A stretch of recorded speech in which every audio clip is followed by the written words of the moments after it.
Hi everybody, welcome to Last Week in Discoveries for April 30th, 2017. Hey everybody, how's it going?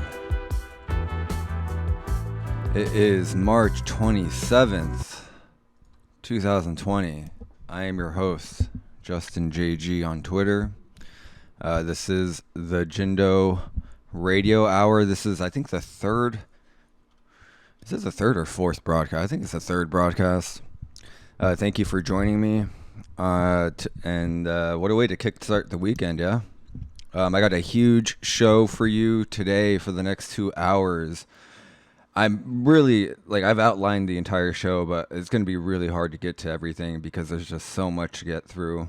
The first thing that we're going to talk about in the next segment after I do some housekeeping in a second, we're going to talk about the Cosmic Tusk interview conducted by George Howard, who interviewed Chandra Wickramasinghe about cosmic viruses and how viruses all have a extraterrestrial origin. And it does sound like something out of a sci-fi novel, but he's been talking about this for, since like the early 70s. Him and Sir Fred Hoyle, who passed away not too long ago, they've developed, in spite of the fire of criticism and not even constructive criticism, just demonization and just being laughed out of the room, they were slowly building this case over the course of, 40 since the early 70s, almost 50 years ago, and Dr. Wickramasinghe, he's not a pseudoscientist. He's not unlicensed, like out of nowhere guy. Like, you can look at his curricula vitae, and he's a legitimate scientist, and I think he's about 80. He's in his early 80s now, but the dude is still sharp. He's still very, very much relevant, and everything that he says is, I think, very important to read, especially if you're following the coronavirus stuff. Now, I haven't talked about any of that stuff because I was just reading and just trying to gather information, because there's a lot of disinfo out there, a lot of misinformation, a lot of people who are just either deliberately or not just poisoning the well. And this interview is very interesting, very eye-opening, and it's backed up by facts and experiments and all that stuff. So we're gonna do a deep dive on that in the beginning of the next segment, and hopefully I can condense it all the way up until the top of the next hour.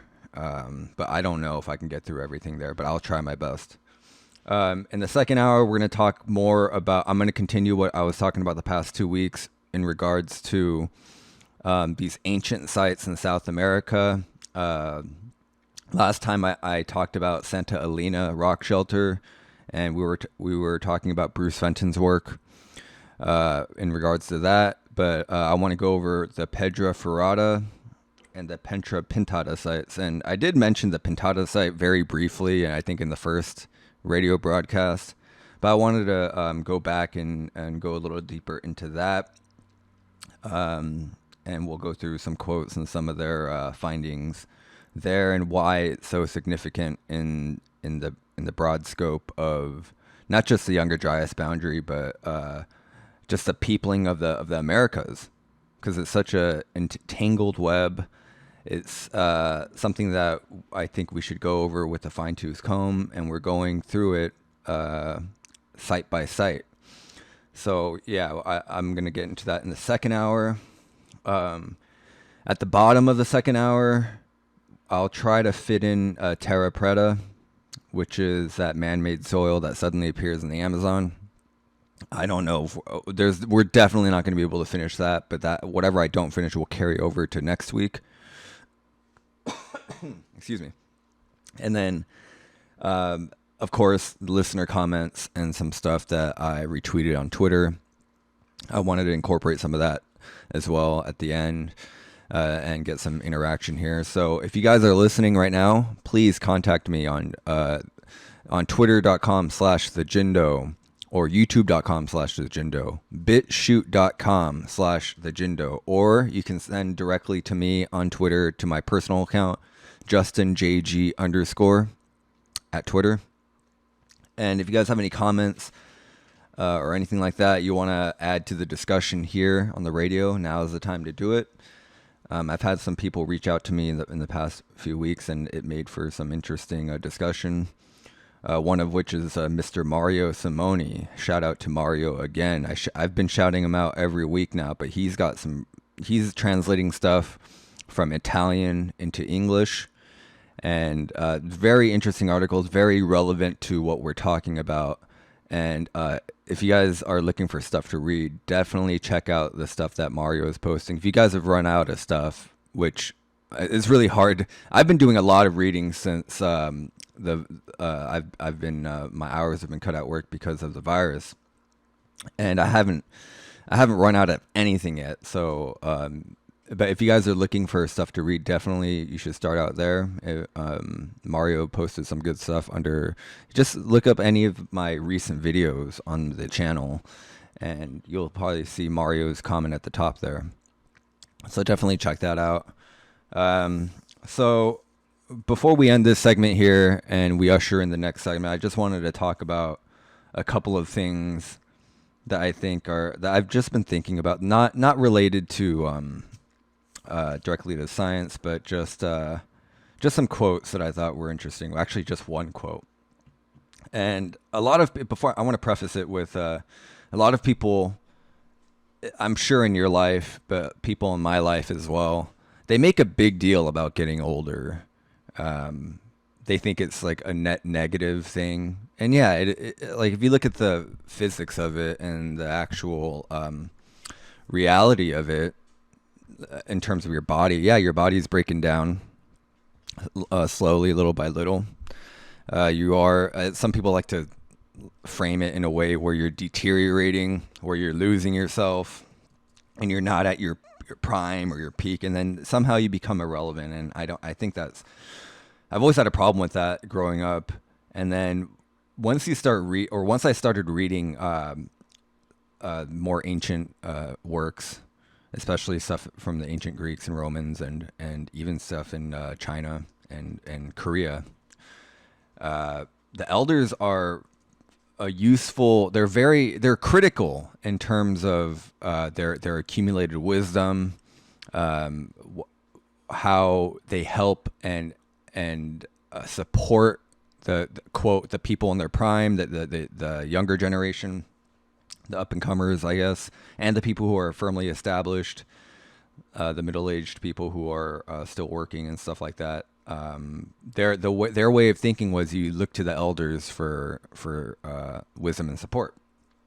And so this leads me to my quote that of all people, my wrestling coach from high school, this is what he told us. And I don't remember the context, but it always stuck with me. He says, "Don't count on growing old. It's a privilege to grow old. It's not a certainty, nor should it be an expectation." And when I first heard that, I thought that was kind of ridiculous. Again, I was like 15 years old when I first heard that. And I didn't really have a view. I never really thought about getting old or anything like that. But as I've gotten older, it just made more sense because the future is not guaranteed. It's not it's not something that you should count on. You should live your life accordingly, essentially. And I'm not trying to be preachy or anything like that. This is just something that was on my mind. You guys could either agree or disagree. I'm not trying to have that type of discussion. I just thought it'd be interesting to just talk about this quote here. And like I said before, yeah, your health deteriorates, but you accumulate experiences, you try to extract wisdom from those experiences, and then try to communicate it as well as you can to the generation below you, like your children, grandchildren, even younger coworkers, family members, all that stuff.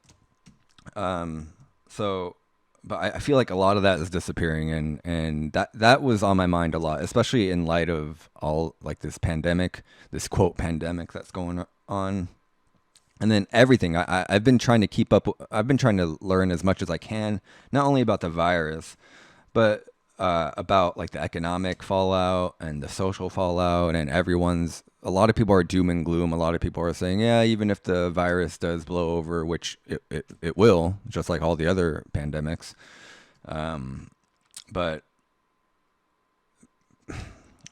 it's just after being so inundated with all this stuff, I feel like there's no wisdom in that. I feel like it's either people looking to make a profit through clicks, which there's a lot of that going on, or people have just been so conditioned by whatever it is, media, sci-fi novels, whatever it is, to believe that this fallout is a good thing, like thinning the herd, right? Well, I think that type of stuff should be, you're towing it's very risky to think that, or to impart that, because A, you don't know if that's true or not, and B, you're just cultivating this culture of fear, essentially. And I'm not trying to call anybody out. I'm just trying to give my 2 cents on what I feel. And yeah. And so in light of all that, that was just a quote. I guess you can call it the quote of the week, right? Maybe that'll be a new segment, but there's a lot of great quotes. So anyway, just let me know what you guys think about that, about the privilege of getting older, because you basically substitute getting older with the privilege of having a new purview, having a new framework, having a different angle at which you're looking at life, and the lessons that are thrown to you. Even people that come into your life, whether they're problematic or not, whether as insignificant as a stranger that you walk by when you're walking your dog, you just wave your hand hello, or the crazy person in traffic trying to cut you off, or the road raged person, whatever it is. All these people you can look at them as like lessons, or as a mirror, as a reflection of yourself in terms of how you react to them. Either way, I just thought everything that happens, it really is constructive. Whether it's negative or not, it's constructing something and cultivating something within you. And it's up to you as the individual to kind of assess what's happening to you accordingly, and try to draw out not just the positives, but any type of wisdom that comes out. And who knows, maybe there'll be something that that no one ever told you, and then you can tell that to someone who otherwise would not have gotten that message. Anyway, I'm kind of going off the rails here, but yeah, please let me know if you have any comments about that, or any other quotes that you think were effective to you. So yeah, anyway, thank you, Coach Rollins. You are the man. Rest in peace, by the way. Coach Rollins died, I think, like a couple years after I graduated. He's a great coach, great wrestling coach. Really taught me a good over-under. So yeah, anyway, yeah, I'm a wrestler, by the way, or I used to be. Okay, so we're going to end this segment here. And then coming up, we are going to get into the Chandra Wickramasinghe interview with Cosmic Tusk. And that, again, I'll have the link in the description of this when I post it in YouTube. But if you want to follow along, just go to the Cosmic Tusk Twitter. So just twitter.com/Cosmic Tusk. And he has the link there. And then we'll just go through really paragraph by paragraph what exactly is being said here, because I know that a lot of people can read the same article and come away with 1,000 different conclusions. But I want to avoid that. I want to really make sure that we're all on the same page here. And if I'm missing anything, I'm not saying that my interpretation is the right one. This is more of like a walkthrough where we can kind of do this as a collective and do it together. So yeah, that's why your interaction is very important. So yeah, we'll do all that stuff here, and then when we return, we'll get right into that interview. All right, guys, we are back. So that music, by the way, in the beginning, that was Thievery Corporation. If you guys don't know who Thievery Corporation, please look them up. They are probably one of the better bands out there. They've been around forever. A lot of great hits. I'm pretty sure you've probably heard some of their songs. it'd probably be one of those things where you hear their song and be like, oh yeah, I heard that before. Have you seen the movie Garden State? You've probably heard there's a really famous song from there. Anyway, so now this is the start of the second segment. Cosmic Tusk interview with Chandra Wickramasinghe, okay, regarding the cosmic viruses, the cosmic origins of viruses. Now, this is really, actually, the reading is not that dense, but there's a lot of stuff to go through and a lot of stuff to clarify, because I can see if you read the article, which, by the way, if you go to twitter.com/Cosmic Tusk, he has the article, the interview transcripted on the site, and it's titled, just so you know you're on the right page, is Leading Scientists Predicted Pandemic on November 25th, 2019.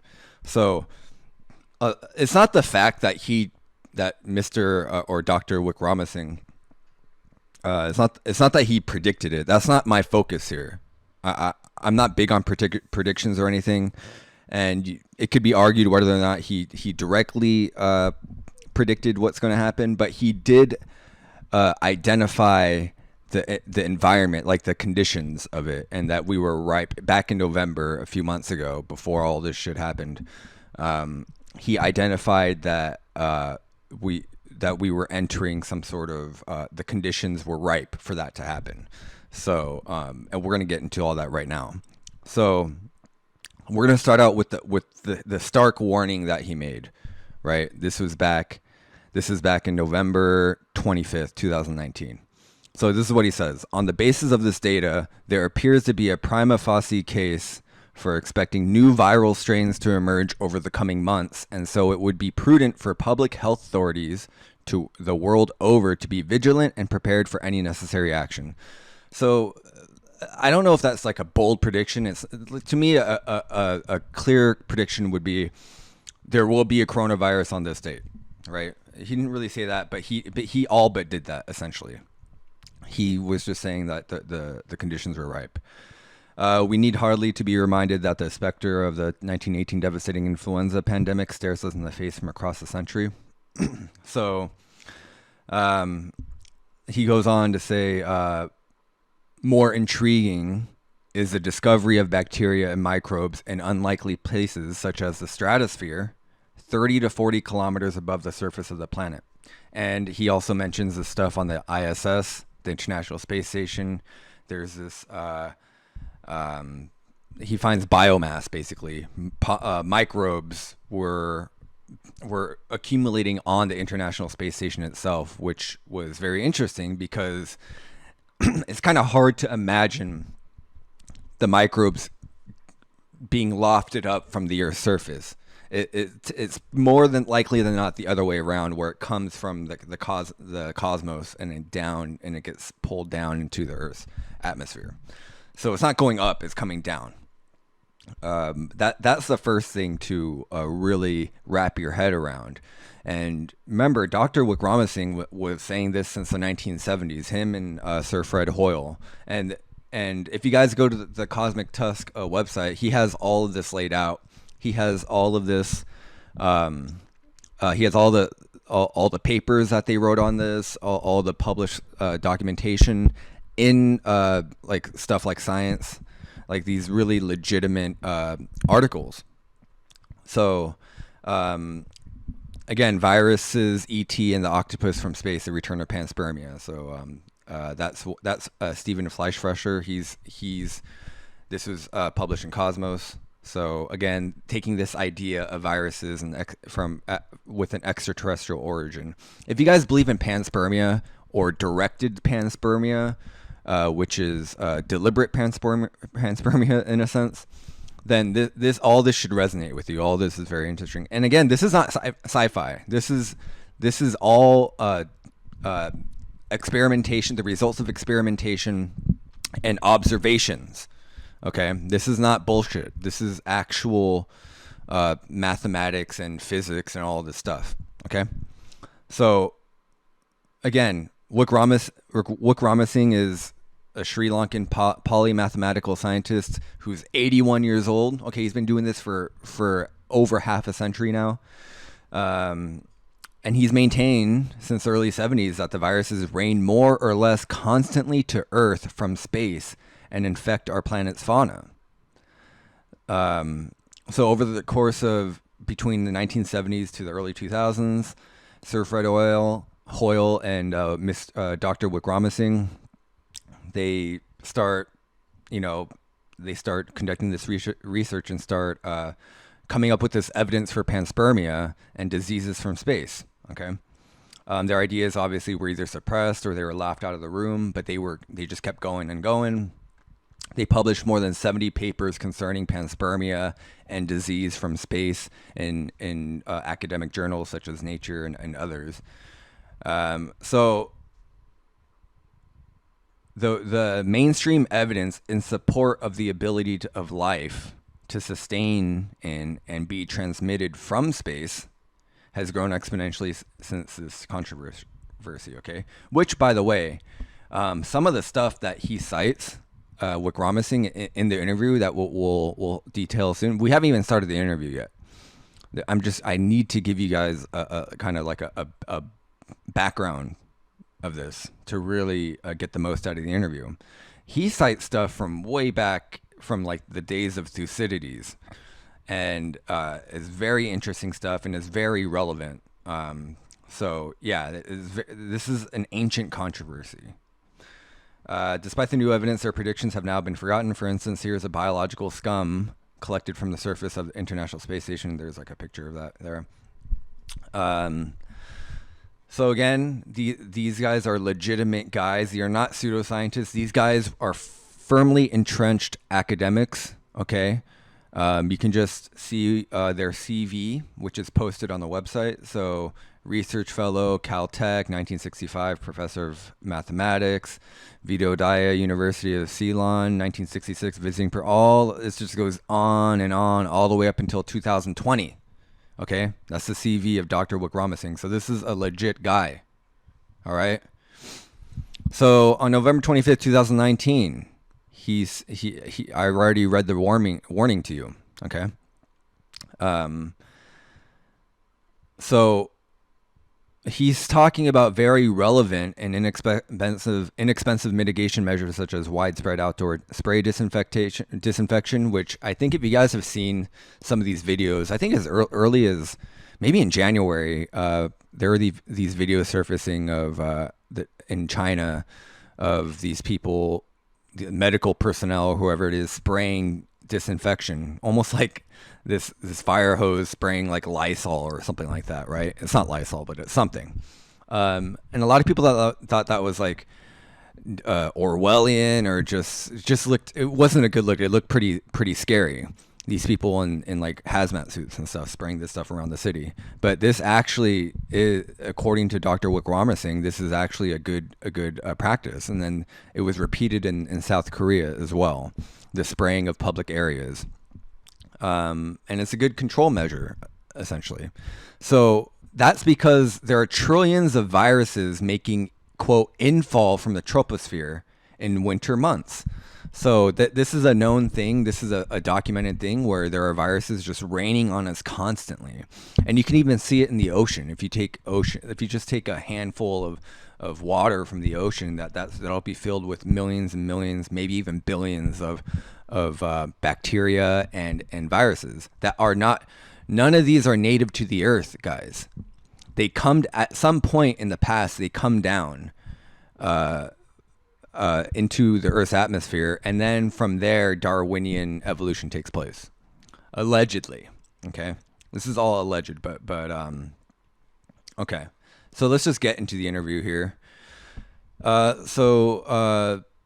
The first question: do you believe person-to-person viral transmission occurs with coronavirus or other viruses? Okay, that's the first question, and it's a really good question, right? Because upon hearing this, I was like, well, wait a minute. What about all the other stuff, like being trapped in close quarters with people, and it could transmit through that way? Is all that bullshit?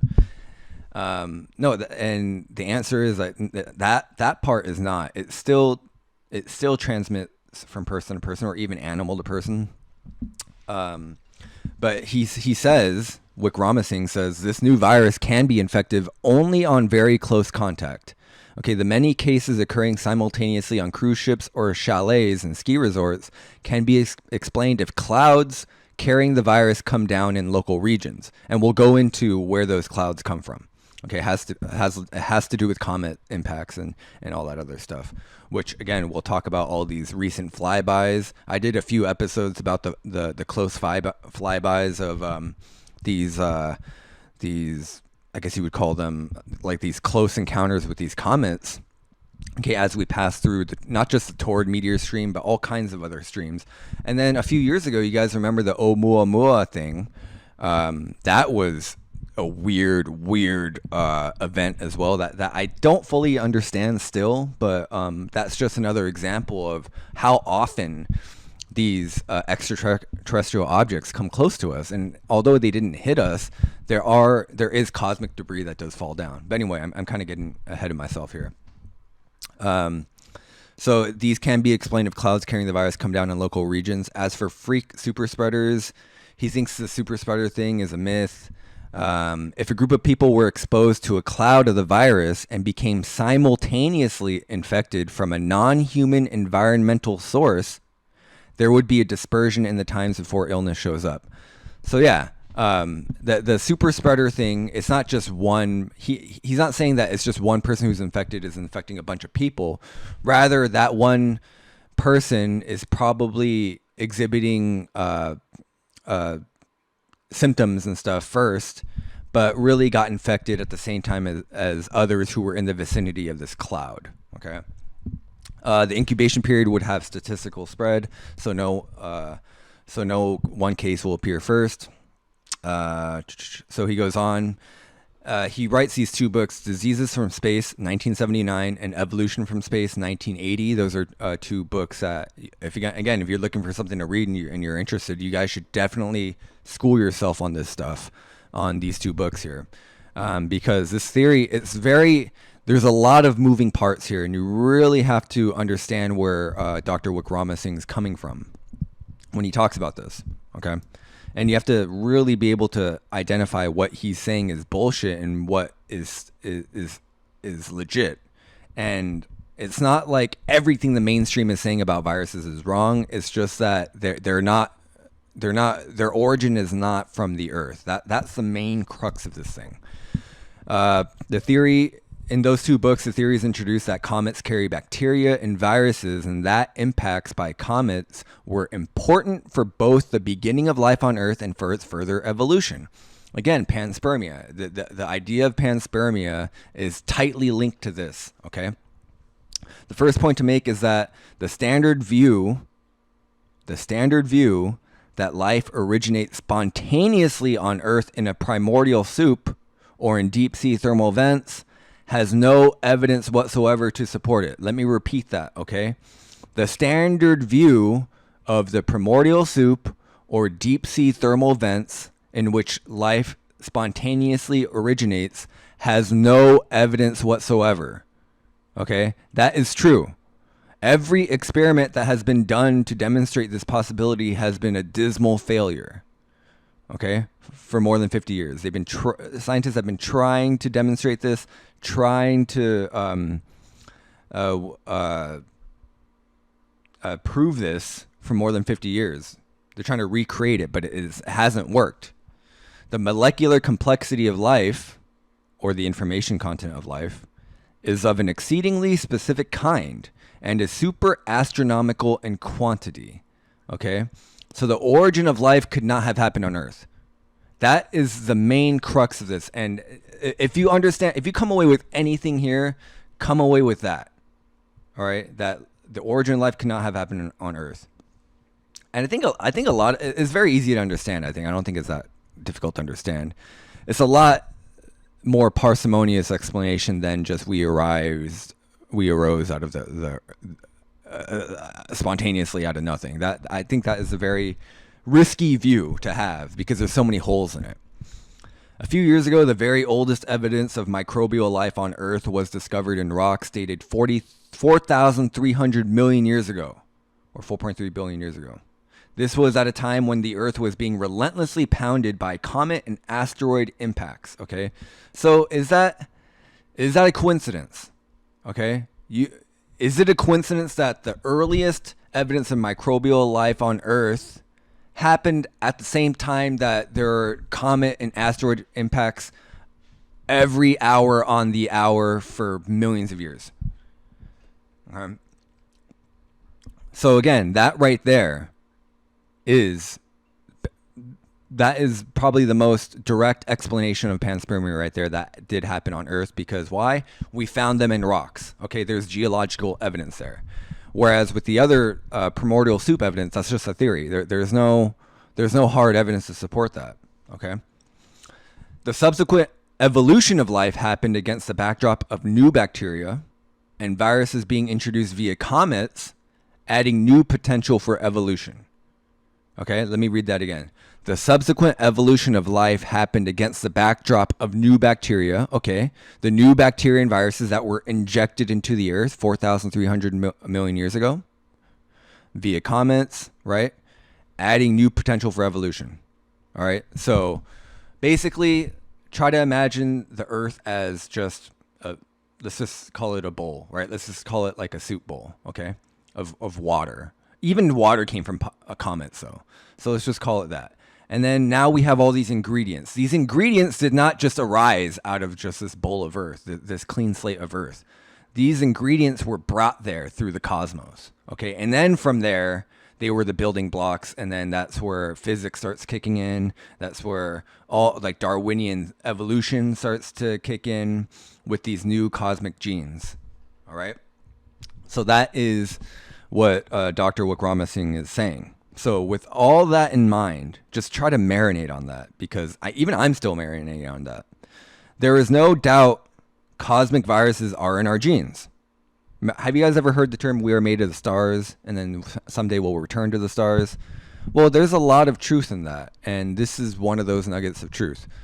Our DNA and all that stuff is not native to Earth, right? I'm not saying that aliens made that. You don't need to make that claim of aliens. You only need to work with the evidence, right? And the reality is that the Earth gets hit by cosmic stuff all the time, whether it's comets or radiation, whatever it is. There's a lot of stuff going on in the Earth, and the Earth is victim to a lot of this stuff. So I'm going to go to break, okay, and then we'll get into more of the interview. But please, if you guys have if you're listening live at all, please let me know what you guys think. Add some comments, right? Even some criticism of this is open. Everything's, just don't be a troll, but everything here is basically fair game here. And I just want everyone to just contribute to the conversation here, if possible. And go during the break, just go to the site, look up some of this stuff, and then I'll return with the rest of the interview. Hey everybody, I'm back. Everybody. Welcome back to the channel, or to the broadcast rather. We are, by the way, if you're just tuning in, I am Justin of the Jindo, twitter.com/the Jindo, youtube.com/the Jindo, bitshoot.com/the Jindo. I am here on Grimerica FM. If you are, again, tuning in just now, we are talking about George Howard's awesome interview at Cosmic Tusk with Dr. Chandra Wickramasinghe, talking about the origins, the extraterrestrial origins of viruses, and how these are relevant. Not only is this relevant to the COVID-19 thing, but also just the idea of panspermia and where humans came from, and how there's this huge because I can't help but think about the huge controversy between where the advent of humans and where we came from, and if we did come from apes or not. Did we arise from that? Or what happened? Were we living with apes concurrently for millions of years rather than just hundreds of thousands of years to the present?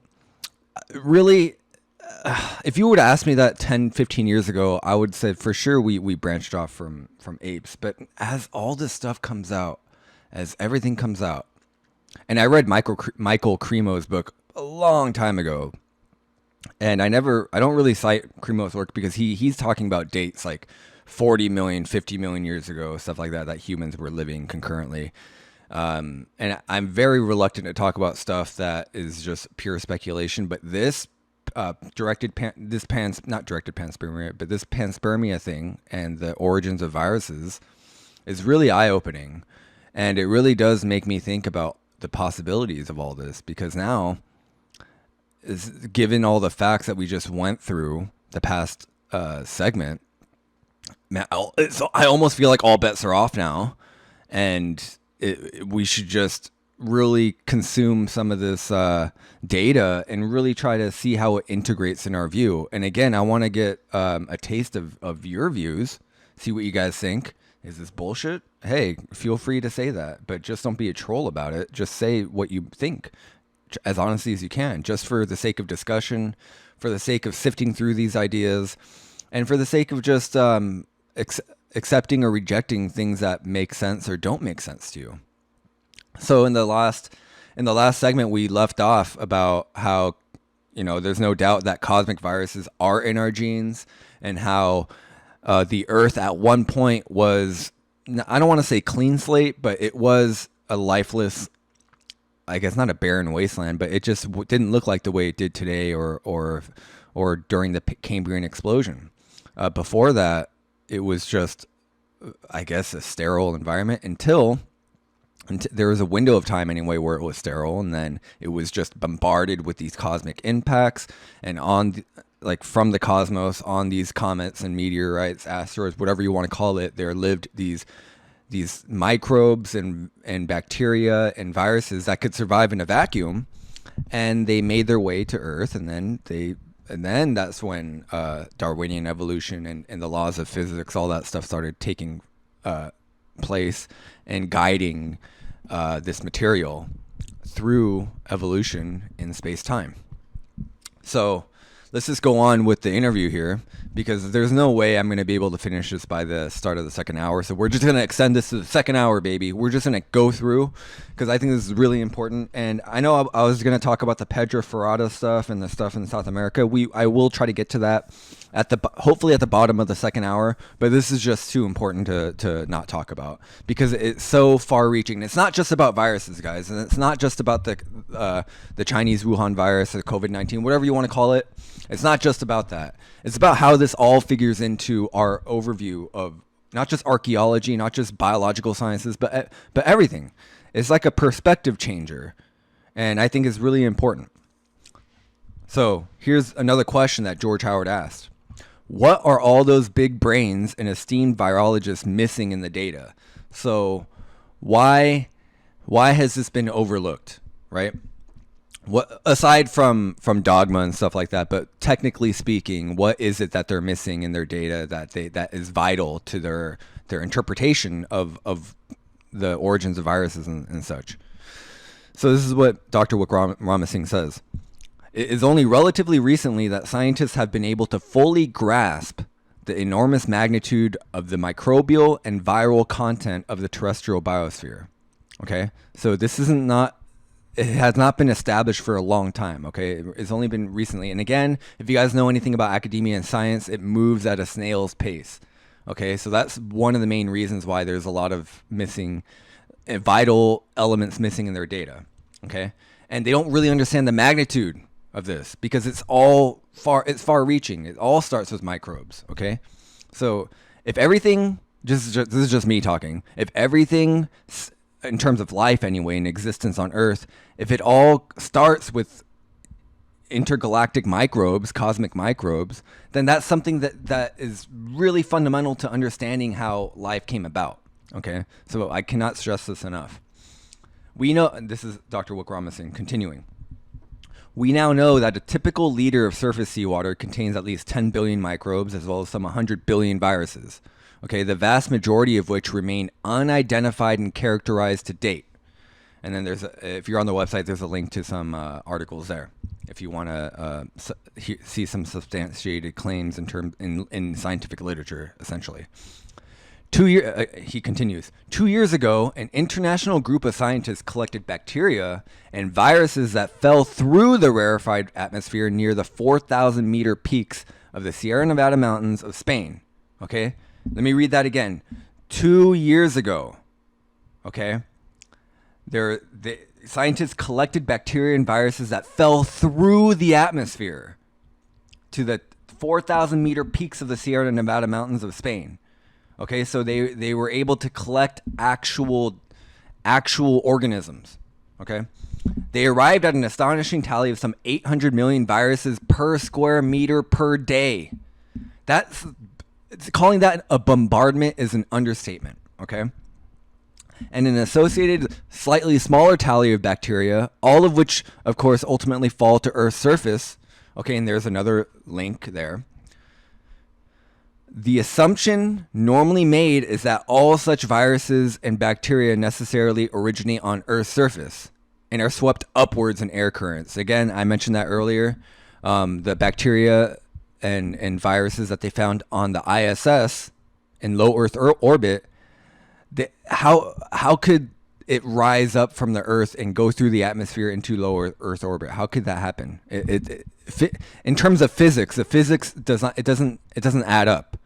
Okay, but what does add up is it coming the other way from space and down into Earth. Okay, but in such a model, many horrendous difficulties associated with the upward transport of processes of bacteria and viruses are ignored. A significant fraction of the vast number of falling microbes must actually originate outside the terrestrial biosphere and come from cometary sources. Okay, let me read that again. A significant fraction of this vast number of falling microbes, okay, so everything that's falling down, a portion of the microbes falling down from the cosmos originate from the comets. Okay, and that's where I was talking about Oumuamua and all these recent flybys. In 2019, there was a lot of flybys, close encounters with comet impacts. Look up 1908 Tunguska event. Okay, that could have. There were many times where that could have happened in Russia.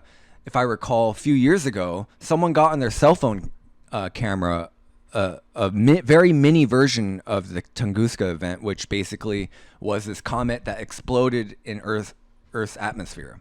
Didn't make contact with the ground, but it exploded in the atmosphere. It's stuff like that spreads viruses and stuff. And you can bet that all those things, according to Dr. Wickramasinghe, you can bet that all those objects that are exploding in Earth's atmosphere, they're teeming with biological life. Teeming. Viruses and all that. Okay? Further evidence comes from sampling. This is Wickramasinghe continuing. Further evidence comes from sampling the stratosphere for its bacterial and viral content. Okay? By sampling the stratosphere at a height of 41 kilometers using equipment carried using balloons already in 2002, we arrived at an estimated infall from a height of 20 to 200 million bacteria per square meter per day. So again, they sampled the stratosphere again using balloons. Okay? And 10 to 100 times more viruses falling downward to the Earth. So now we have, just in this interview, there are 2 specific experiments that have recreated this notion of biological matter, okay, viruses and such, falling downwards to the Earth. Okay, already two data points here. All right, it's very important to understand what Dr. Wickramasinghe is saying here. So, if we take into account all the facts available to date, we cannot avoid the conclusion that vast numbers of bacteria and viruses continue to fall through the Earth's atmosphere on the daily. It seems inevitable that a significant fraction is of external origin. Okay? That's very important to understand. That most of, especially new viruses and stuff like that, it's not just that they're evolving. It's that new ones are coming down constantly as well. Okay, that's very important to understand. So George Howard continues with his next question. And the obvious question after this is, how are comets and their debris stream meteor showers related to the hypothesis? Okay, what role do they play exactly? And I think I already mentioned this. I was bearing the lead earlier, but I'll just go through it again. Dr. Wickramasinghe says, comets have, of course, been regarded with fear by many ancient cultures, right? And you guys know this. And yeah, they bring about destruction. Even Enki, right? The ancient Sumerian god, Comet Enki, that shares the name with Comet Enki, the one that whose debris caused the Younger Dryas event or allegedly caused the Younger Dryas event and other impact events in the past. Almost without exception, comets have been thought to be bad omens, and this is ubiquitous in cultures. The evidence for comets being implicated in the origin of life and also of diseases on Earth was intensely controversial when these ideas were first proposed. Now, there is a growing consensus that comets are in some way to be connected to the origin of life. Okay, and again, we're getting into this idea of panspermia. Most people are still fearful about going any further. Okay, but there is consensus. All right, because no one wants to be the first person to go further with this because they'll get demonized. Right, that's just a fact of academia. But facts tell a different story. If you look at the actual data. Okay, the data speaks for itself. If one looks at all the available facts on epidemics throughout history, comets and epidemics appear to be causally linked. Okay? Now, this is a very big statement, but the data does support this. Let me read it one more time. If you look at all the facts on epidemics throughout history, comets and epidemics are causally linked. If you don't believe them, go through the data. It's all cited there. Okay? That's very important to understand. We've got about 5 minutes, and then I'll go to break. But let's just finish this line of inquiry here. Wickramasinghe continues. Stories of the sudden spread of plagues and pestilences punctuate human history throughout millennia, obviously, right? The Black Death and all that stuff. The various epidemics scattered through history and throughout the world often bear little or no resemblance to one another. That's very interesting, okay? That's very interesting that when you compare all the epidemics, the resemblances, they seem to be new, like different symptoms and different effects, right? So they all have their own unique properties, which is very interesting. One would think that as viruses evolve, they would tend to have some sort of similarity to each other because they evolved from one another. But if you take into account this cosmic panspermia explanation of viruses, it makes sense that an impact from 2,000 years ago that carried viruses, those viruses would be way different than the ones from 100 years ago, right? That just stands to reason. That's what I'm interpreting here. Wickramasinghe continues, they often affect entire cities, countries, or even widely separated parts of the earth in a matter of days or weeks. Okay?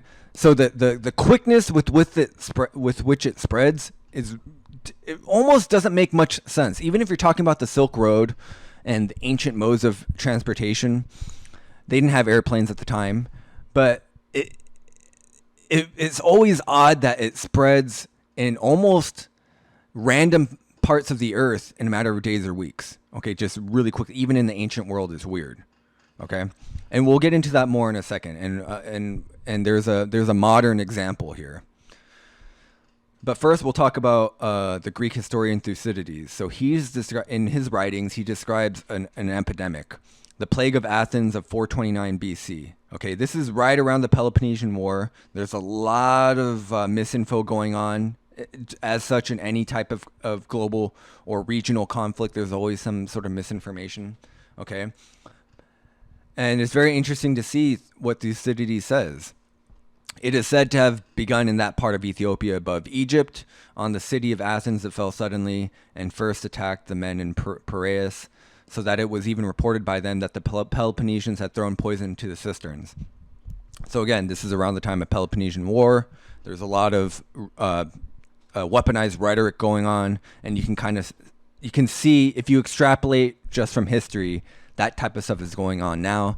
But that's not what this is about. This is not some sort of conspiracy thing. This is just going back to data points in history of which are relevant to what Dr. Wickramasinghe is saying. So this event from classical Greece bears striking similarities to modern events.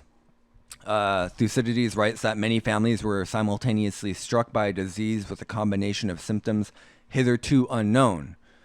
So the idea of an enemy, the Peloponnesians, poisoning the drinking water rings true to what has happened in the coronavirus outbreak in China. And yeah, you guys, that's pretty much self-explanatory, right?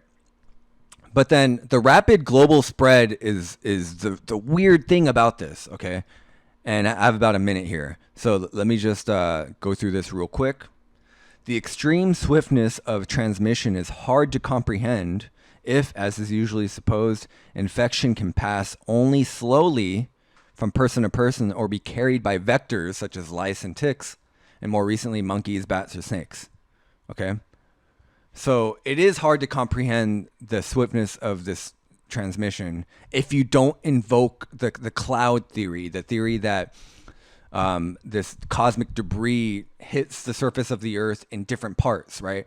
I talked about the Younger Dryas boundary event. Remember I talked about all the 40, the 50 different sites, the growing number of black mat sites that indicates not just one impact, but like many impacts contemporaneous with each other that suggest some sort of big object that broke into a bunch of different objects. It's very similar here, okay? When that happens, not only do you have 50 black mat sites, you also have 50 sites that carry that type of virus. Okay, that's why someone in Boston could be affected while someone in South Africa could also be affected at the same time, right? So isn't it weird that you have all these different instances of this infection, but very little time for the virus to actually go through people from person to person all the way to the other side of the globe in a matter of days in the ancient world? Without airplanes, that's really hard to explain. So that's the point that Chandra Wickramasinghe is making here. We're going to go to break. At the top of the second hour, we will continue this. I was too ambitious trying to get this done in 40 minutes. So we're going to continue this into the second hour after we take a break. So yeah, please let me know send me a tweet, send a comment in YouTube or BitChute. Let me know what you guys think here. Let me know if I sound like a raving lunatic, or if you guys have any thoughts yourself. What arises in your mind when you read through this interview, which again was in November, the end of November 2019. So yeah, we are going to go to break, and I'll be back in a few minutes. All right, guys, we are back. We are back. I'm losing my voice here. I'm shouting into the microphone, I'm spitting everywhere. I'm sorry about this. Still no tweets by you guys, though. Please have them in. Last week, you guys were on fire. I wonder what's going on. So yeah, we left off last segment. I was talking about the extreme swiftness of transmission, which is really hard to comprehend, and Dr. Wickramasinghe was talking about this. Especially in the ancient world, how infection can pass only slowly from person to person or be carried by vectors such as animals, bats or snakes, monkeys, lice, ticks, etc. Such explanations are particularly untenable for the many epidemics that occurred before the advent of air travel. Okay, once air travel gets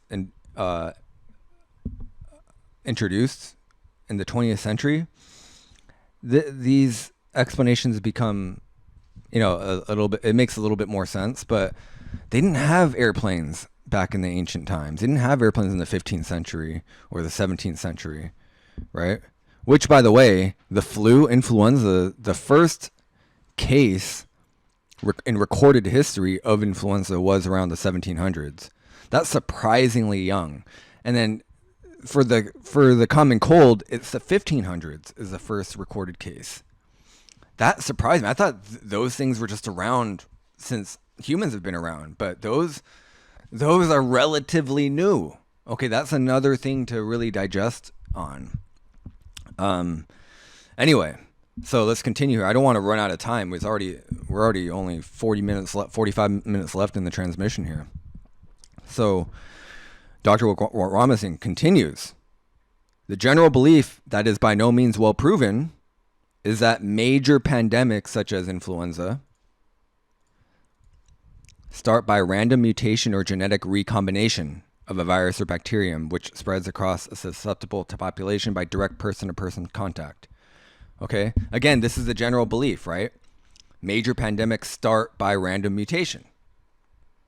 If this is so, it is somewhat surprising that major pandemics tend to be relatively short-lived, right? That's the main hole in that theory, is that if that's true, if these things are always evolving, how come pandemics come and go so quickly, right? You can talk about the immune system, which is the main defense, right? The human immune system was built to defend against these things. But it seems to me that this is a giant hole in that theory that is not really talked about much, okay? So these pandemics tend to be relatively short-lived, usually lasting about a year, and that they do not eventually affect the entire human population. So some people think that it runs its course until there's like antibodies are developed and there's all that stuff. But this is kind of providing an alternative view, which would not have a specific immunity of any totally new pathogen, okay?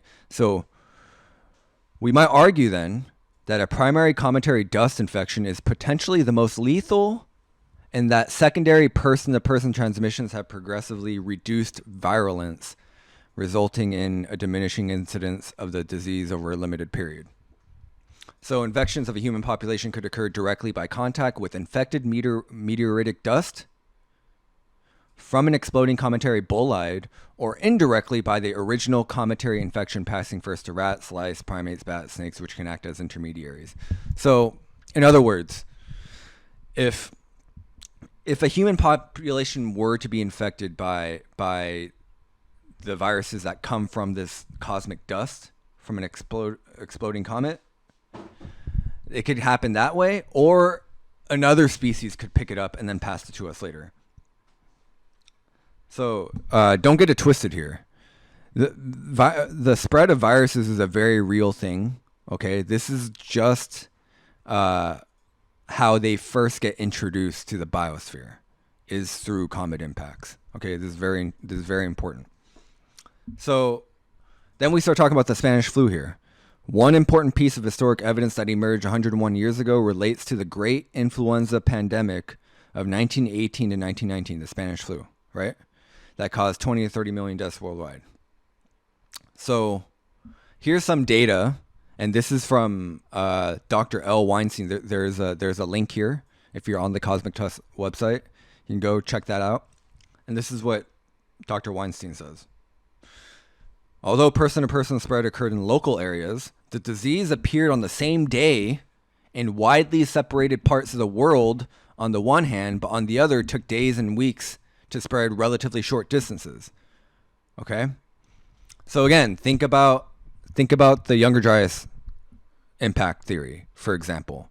You have, let's just use the number 50 just for discussion's sake. 50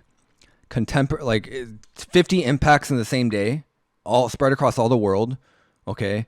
And then from there, it slowly spreads short distances, okay? So here's the example that Dr. Weinstein cites.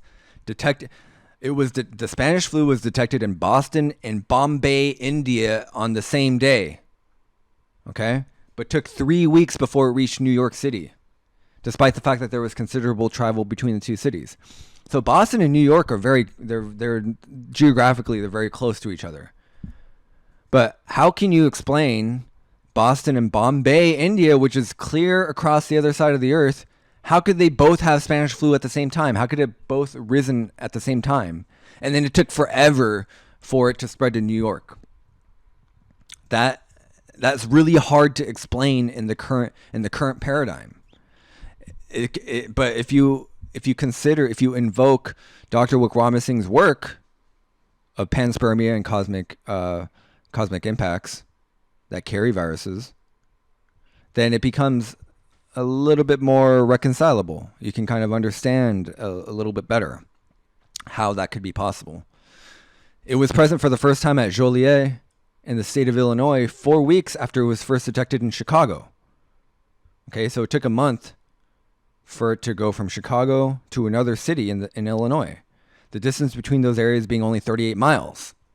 Okay, there's a lot of foot traffic in a month between those two cities, which is only 38 miles away. That's like, what, a 40-minute drive, right?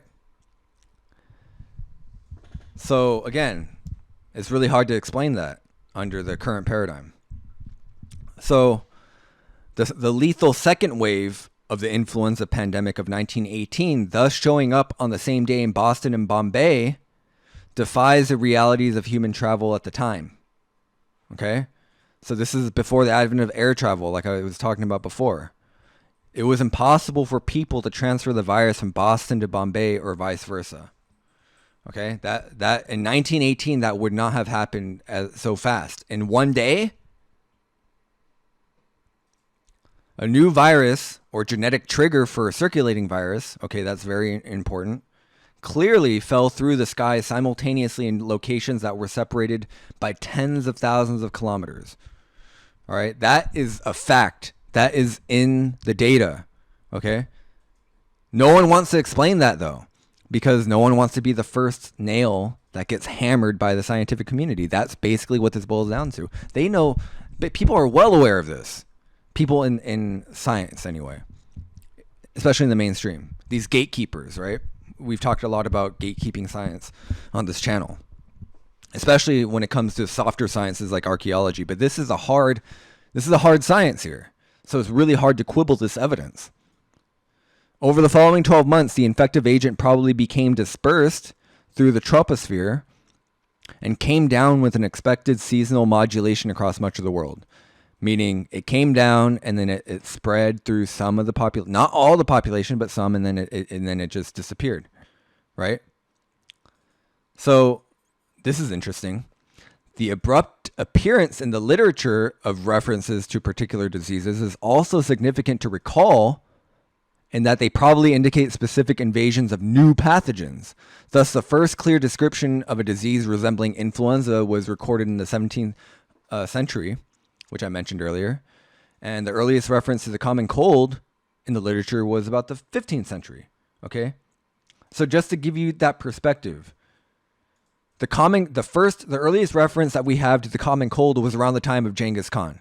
A little bit after that. Okay? That's how recent this was. Also, it is significant that many historic plagues, such as the plague of Athens, right, that we went over, have not been linked to easily recognizable modern counterparts. So again, this issue of the uniqueness of each viral outbreak, okay? Because the way I understood it was there'd be a virus that lies dormant for a while until it achieves some level of evolution in which it bypasses the human collective immune system. But really what's going on is constant new viruses are being injected into the earth. And eventually, just through statistical reasoning, one of those is going to be effective enough to get into rats or get into a community of people and then spread through there. Okay? A realization that a cause of the kind we propose may be the most plausible possibility was hinted at by the WHO. Okay? Who expressed concern about the number of coronavirus cases with no clear epidemiological link. Okay, sorry, I had a little hiccup there. So this is the part of the interview that gets into the actual coronavirus cases. Okay, so I think I'm gonna stop there and leave it up to you guys to read the rest of the article. There's still more of the interview left. Again, go to George Howard's Twitter, and he has it. I think he has it's a pinned tweet, so you should see it at the top. So in the rest of the article, he starts to summarize the most important facts with regard to COVID-19 and how they relate to the long-standing theory of disease from space, and then he gets into the specifics of all that stuff. I'm not going to get into it here. because I just wanted to go over, I wanted to extract the basic gestalt of his theory of not just panspermia and not just how viruses and bacteria came to seed the earth, but also how it affects our understanding of other disciplines. Like I mentioned before, anthropology, archaeology, all of these things, it's all connected. And if you can understand the base of where all biological life comes from, then I think that's a useful lens to look through when you're interpreting stuff like cultural data, religion, various faiths of different people, the origin stories of people, why there are so many people who seem to be on the surface so different, yet all share so much in common. And that was my goal of covering all this stuff today in the broadcast. And we went almost an hour and 20 minutes on just talking about this, and my initial plan was to do 40 something minutes. So please, you guys should go to at Cosmic Tusk on Twitter. You should probably send him a tweet too for thanking him for doing this, for sharing this information with Dr. Wickramasinghe, because again, he's not a spring chicken. Dr. Wickramasinghe he's 81 years old, so it's very important to tap into his wisdom, his over half a century of research and work, not just on this, but on everything that he was working on, because otherwise it's just going to go be swept under the rug and sit in a library for centuries until some intrepid scholar will go in and find his work. And although that is beautiful that could happen, we don't want that to happen. We want this stuff to be out there now and to really interpret this data here. So I thought that was important just to cover this. So I'm going to go to break now. We're going to get to some of your comments from the past week. I'm definitely not going to get into Terra Preta today. I think I might do. We'll talk about Pedra Furada site in South America for the next segment, and then we'll end the broadcast with your comments and some of the stuff that I was retweeting throughout the week.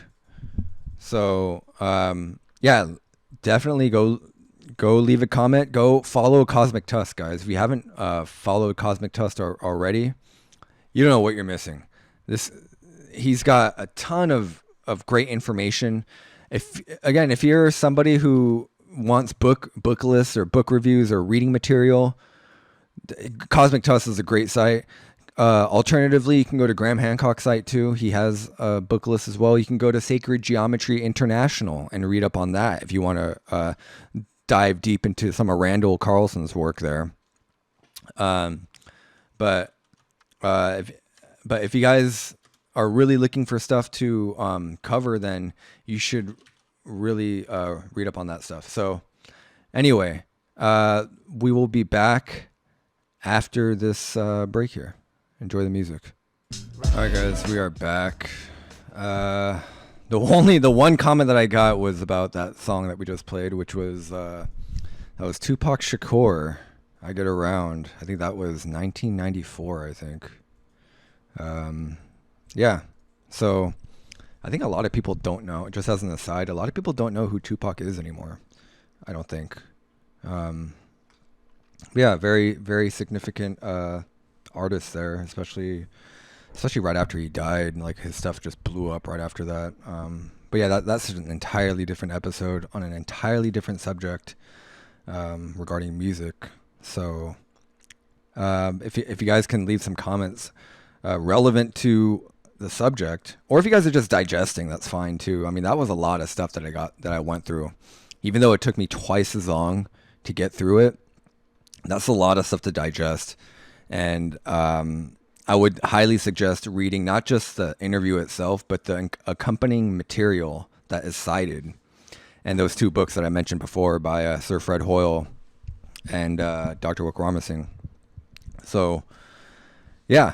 So let's get into our continuation from last week and the week before regarding these really ancient sites in South America that again fly in the face of academia now, which I think more and more people are coming around. But it's when you look into the literature of these sites, it's pretty amazing that this is 30 plus years. This is not new stuff.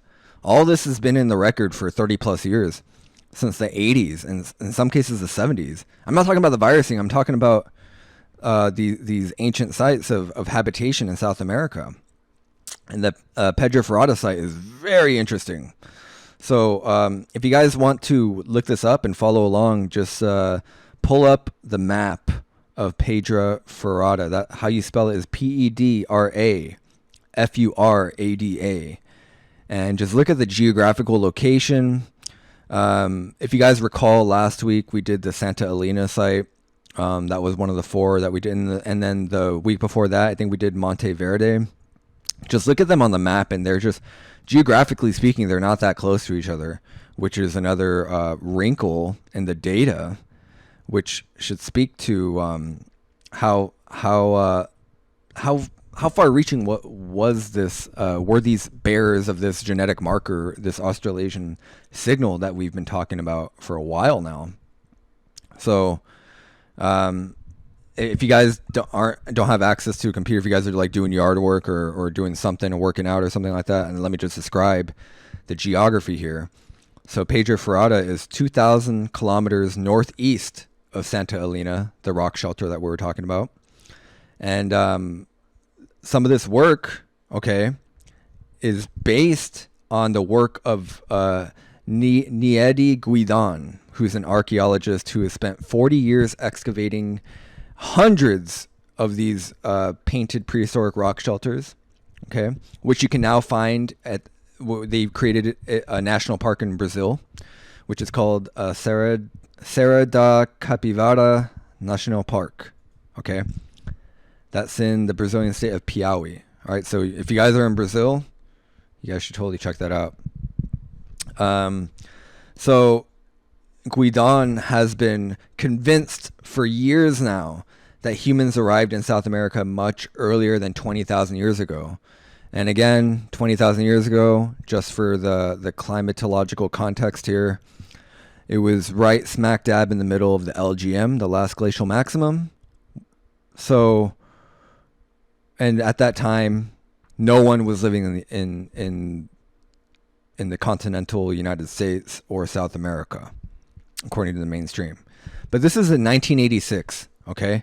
So in 1986, she publishes a paper in Nature, okay, which is called Carbon-14 Dates Point to Man in the Americas 32,000 years ago.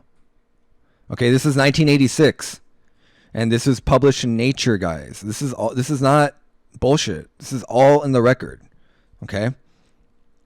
It was a report on her work at a particularly large and richly decorated rock shelter called Pedra Furada, where she had excavated a sequence containing abundant lithic industry and well-structured hearths at all levels.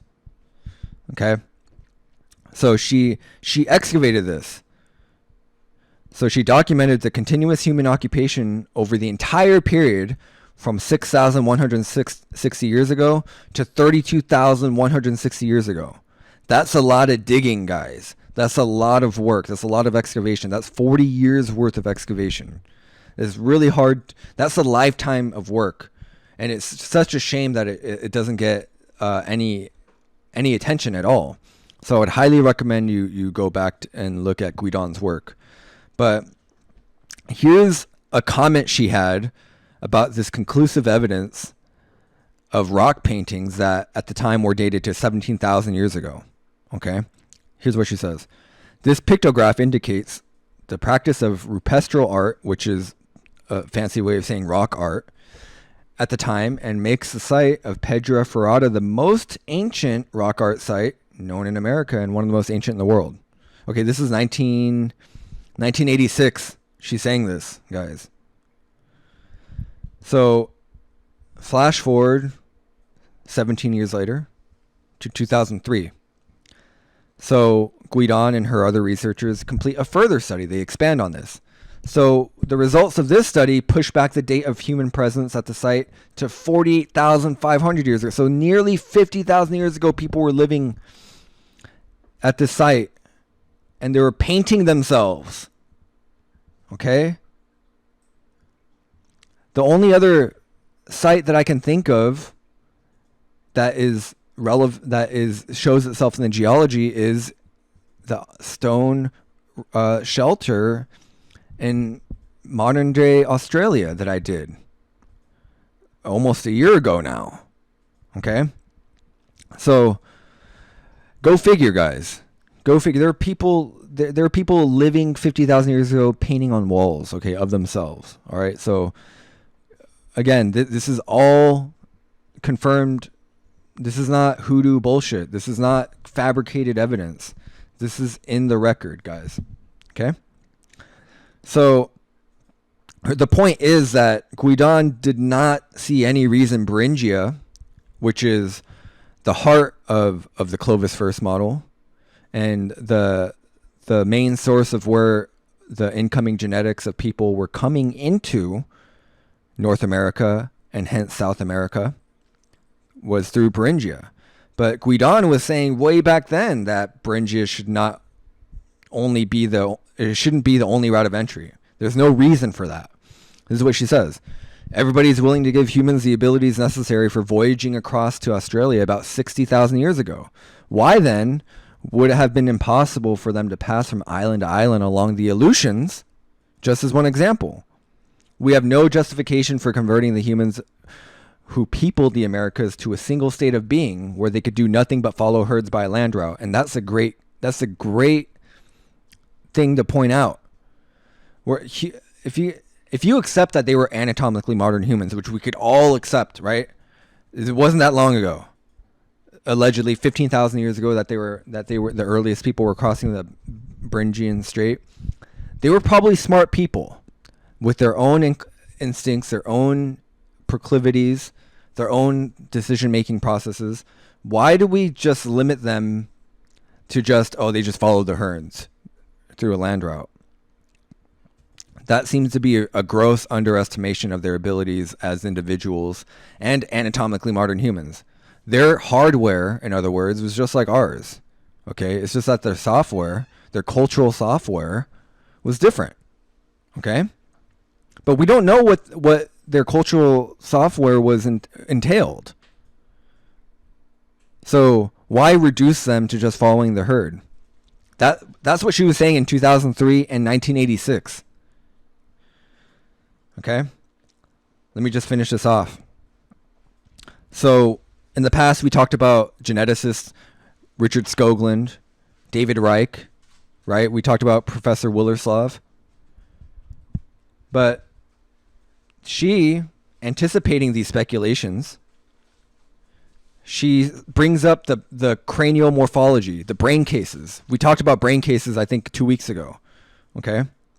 And how if you think a larger brain case is directly correlated with higher intelligence and higher function, and I'm inclined to believe that as well, then you could take what she says, what I'm about to read, what she says here, with a grain of salt here. And you guys make the decision yourself. So she says, there's the puzzling the puzzling cranial morphology of certain ancient Brazilian skulls. Okay. And she concludes that although little probable, the possibility of migration from Australia and surrounding islands across the Pacific Ocean more than 50,000 years ago cannot be discarded. She just says it point blank there. So that statement it's not a foreign statement. That statement has been in the record for decades now. Okay? And it's very important that this is referenced, because otherwise the idea itself will just get swept under the rug. Okay? So it's 2:35 now. We're coming to the bottom of the second hour. Okay? I've now talked about Monteverde, Santa Elena, Pedra Furada. That just leaves one more, which is the Pedra Pintada site. Okay, and I did briefly talk about that, I think about in the first broadcast about 3 weeks ago. But I think there's a couple of things I want to add to that, because it does have to do with the late Pleistocene. Okay, all that artifacts found there. Okay, but we will do that the next segment, and then I'll get into your comments and some of the stuff that I tweeted out last time. So we're gonna take a break now. My voice is killing me. I'm losing my voice, but please leave a comment or tweet out anything that you want me to cover. Okay, otherwise it'll get rolled back to next week.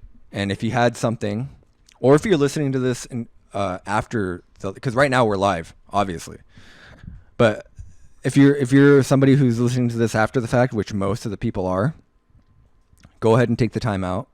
If you're gardening or whatever, go ahead and leave a comment or tweet or whatever it is that you want. And we will, or I will, rather. I don't have a team. I keep saying we like as if I have a team. It's just me. Okay. So I will get to your comments, and then we'll in the next segment. So enjoy the music. And yeah, I mean, if you guys are questioning what the music is, yeah, just you're more than free to do that. I didn't mean to complain about that earlier. It's just funny that a lot of people enjoy the music that I'm playing. I just think this is just old music that I grew up with. So yeah. So here we go. I'll see you in the next segment. All right, everybody, we are back for the final segment of the second hour, actually of the broadcast for the week. That was Metallica. Nothing Else Matters. I'm sure you all know that song. I'm sure, because I didn't get any questions about it. So I said last segment that I was going to get into Pedra Pintada, but I think I'm just going to save that for next week, and that will be the final site that we're going to go over in the series of South American Pre-Clovis sites that I sought to cover for the month of March. So yeah, we'll do that. You guys can do your homework on Pedra Pintada as well. A lot of great pictures, a lot of great information out there in regards to that. But right now, I want to get into some of these awesome comments that I got the past week. Also, I'm not going to get to Terra Preta today. That will also be next week as well. So you guys can do your homework on Terra Preta. I know you guys know what that is, or a lot of you know what that is, but some of you might not. So let's just go through the comments now. So this first one that I want to go over, this was from yesterday or like 2 days ago. This is from Mario. I mentioned Mario earlier. This dude's the man. He's fluent in English and Italian, and he translates some of these articles into English. So he sent a link to these two YouTube channels, or these two YouTube videos on the topic of Sardinia and some of its history and its origins there. So this is what is mentioned here. So Tunisia and Sicily were much closer together at that time. 3rd millennia BC maps show that Sicily was much more extended and was larger. Okay, there was a strait of water at the time, which is now a channel, which Frau, who is the person being interviewed in those videos that I mentioned, which Frau identifies as the location of the Pillars of Hercules. So he's talking about the Atlantis origin, right? So this is another perspective. It had shallow water that to this day is treacherous to navigate, assuming the Strait of Gibraltar, which is true, but only from a certain point in time after Alexander the Great, as the Pillars of Hercules. Greek poets, writers, and philosophers such as Homer, Plato have been accused of making mistakes, of being ignorant of geography. Now, with this new location for the pillars, all of that they've said makes sense and acquires new meaning. So I guess Plato really was, he really was correct on where the Pillars of Hercules are, or Hercules. But it's not the Straits of Gibraltar that a lot of people think they were. He was talking about actually Sardinia, according to Frau. Okay. After the mega tsunami, not too long thereafter, in the 10th century BC, the Villanovan culture, which is a possible precursor to the Etruscans, emerged in Italy. Okay, so we have this mega tsunami about 9,000 BC, and then the Proto-Etruscans emerge. The Etruscans, however, did not remain on the coast, but moved to the interior of Italy. Why? Because the Sardinian civilization had been wiped out by the sea, and they stayed away from it because apparently it would have been uninhabitable and it would have been chaotic. Etruscan culture, specifically tombs, often depicted scenes of people living by the sea, as well as dolphins and boats. Interesting. But the Etruscans never built their cities by the sea and always preferred staying far away from it. Frau says this happened because of the collective memory of the tsunami. That's an interesting interpretation. Another thing he points out, this time I looked for the Occident, quote the West, in books from the East, and I always found it to be of a marine nature, always speaking of a sunset and of a distant place, and from Egypt all the way to Japan, you have described more or less the same concepts, the same mental state, the lotus floating on the water, the cosmic mountain that emerges from the abyss, which is none other than an island. The Quran says the throne of Allah is on water. Interesting. All of these are metaphors for an island, he says. That's very interesting stuff. This is on the comment to last week's broadcast on the March 20th, when I talked about the vernal equinox and stuff. That's really interesting stuff. And yeah, that bit from the Quran, and by the way, if you guys don't know, the Etruscans are allegedly the precursors to depending on where you read, they were the neighbors of what became Rome, or they were the Romans themselves. Okay, again, they're very closely tied. If you're talking about Roman origins, then you would you automatically have to talk about the Etruscans in that conversation, because their culture is directly, if not the same, as what later became the Roman culture. As far as like the beginning of the Romans are concerned, as far as the Empire, which came later, depending on who you ask, that's a little bit different. Anyway, he also cites the Ulu Brun shipwreck from 1350, and there's a Wikipedia link there, as proof of people moving back and forth between Anatolia and Sardinia. And that is definitely true. Anatolia, which is modern-day Turkey, and Sardinia, those people do share similar genetics. I think the R1b genetics.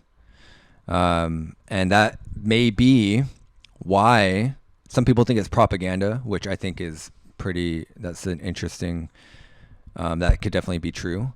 But also, when Troy fell, there was a link between Rome and Troy. They basically, the stragglers from Troy became the Romans. That, again, it's in the genetics. That's a very interesting theory as well, and it's interesting that Mario brings it up here. He also cites the pioneering work of archaeologist Giovanni Liliu. He talks about Monte Diocodi, ziggurat in Sardinia, dated 4500 BC. That's interesting. I didn't know there was a ziggurat in Sardinia. The only European ziggurat that is like the ones in Mesopotamia. The archaeologist Andrea Carandini said that the two frontiers of the Greeks were up in the northwest near the island of Elba, and the other frontier was the Channel of Sicily, and that is now obvious for both Maghreb, North African archaeologists, as well as Latin Etruscan archaeologists, as the Greeks did not colonize beyond that point. And then Frau goes on to talk about the Baramuni village and the castle from 3,500 years ago, and there's another link there. So you guys should go check out all those links there. Very interesting stuff. I might have to go back and organize all that stuff into a featured episode down the road, because that stuff is more reading material that I need to catch up on. I did not know that a ziggurat was found in Sardinia. I've got to do some research there. Moving on. Mackleby1 says, I don't imagine I will live long enough to hear our real history. Never say much. I mostly just learn. I think that's most people. Most people are on that boat. They just read. They read a lot. They condense. They absorb, and then they cross-examine, and they internalize some of the data. And I think that's great. But if you have something to say, if you have some wisdom, I definitely think you should share it with people. That it would suck that You might have an insight or two or three or four that would be useful and valuable to the conversation here. So I think if you're so inclined, it'd be great, Mr. Mackleby1, to really share what any topic really that you have some sort of special insight on that you haven't heard anyone else echo. Thank you for the comment, by the way. This next one, 2 days ago, Seiya Academy. This area was known as Arata in ancient times, and there's a link. He's talking about Atlantis. Very interesting stuff. That was in response to the last episode on the 40,000-year-old mysterious and gigantic Ice Age mammoth bones found in Russia. Very interesting stuff. And then Auntie Jen says, in regards to the same mammoth bone settlement thing that I posted a few days ago, my hypothesis: this area was the site of generations of mammoth kills, probably an excellent number of mammoth to choose from at this watering hole, which was that warm watering hole that I mentioned in that video. You guys should go check that out immediately if you haven't. Very interesting stuff. And the 60 mammoths worth of bones had been gathering there, accumulating over time. So mammoths were going to the watering hole and living and dying there. And then one day, while waiting extra long on an expected wave of mammoth, they started building this shelter out of the bones. Sure, they probably came across all these bones. Yeah, that could definitely be true. The only issue I have with that, though, is that some of the bones that they found, they still had soft tissue connected to them. So if this were to be true, and I'm not trying to shit all over your hypothesis, Auntie Jen, I'm just saying that the humans had to have gotten there really soon, right after they died. Over a few seasons, using all the discarded bones, we get this one building, and they begin covering it with old and new skins. Then they use it as their hunting lodge, low long-term residency. But to their amazement, the mammoths come all in and around the lodge because they do not sense danger or foreigners lurking about. It's just another mammoth-smelling thing in their midst. No worries, right? Yeah, but we don't know how smart these mammoths were. I have to assume that they were really smart, and maybe they could smell a dead mammoth. They could probably differentiate between mammoth remains and just a scent. But yeah, maybe you could be right though. The hunters realize they can wait till a mammoth comes grazing around within 6 feet of them to pounce, field dress, and drag it inside, and now they have an unlimited mammoth supply. Yeah, maybe for sure. Mario posts another thing. He posts more photos of the Kostenki Museum. You guys should definitely check those pictures out. Those are great pictures. I wish I would have had these pictures and featured them in the video, but good looking out, Mario. These are from, and he says that people were living there as soon as 45,000 years ago. So yeah, definitely there are probably Neanderthals there too, for sure. If you guys don't click on the link, it just shows a model of the structure, which seems to be a house. People were cooking, which explains the vegetables that they were finding there, and some of the cooked meat there. They must have been sleeping in there as well. So yeah, and it also features a reindeer hide for the walls and some of the trees and stuff like that. So check that out. We'll do one more comment, and then I got to end here. Rowan O'Neill, he says, maybe a clock, like each time they come back, there's a new dead mammoth. They gather the bones and add to the sculpture each time they come back. There's more bones showing the more extreme conditions. Once they finish, there are no more mammoths. Yeah, for sure. That could definitely be true as well. So yeah, there's a few more comments, but I'm just running out of time here. So yeah, I'm eager to hear what you guys think about not just the virus stuff that we talked about, the panspermia, which I think I could do probably months and months worth of episodes on just panspermia alone and all the speculation around that and all the literature and all the ancient cultural knowledge surrounding all that. But I don't have the voice to do that. My voice is dying right now. So twitter.com/Jindo, bitchute.com/Jindo, youtube.com/Jindo. Please leave a comment or tweet. Shout out to Grimerica and Grimerica FM. You guys should definitely follow them as well for giving me the platform to use. Go to twitter.com/Cosmic Tusk. Check out George Howard's work. Very interesting stuff there. Sacred Geo Int on Twitter. Check them out as well. Pat Militich on Twitter. Check him out. Great guy. Ex champion, ex MMA champion, and also investigator of the truth. He has a great podcast.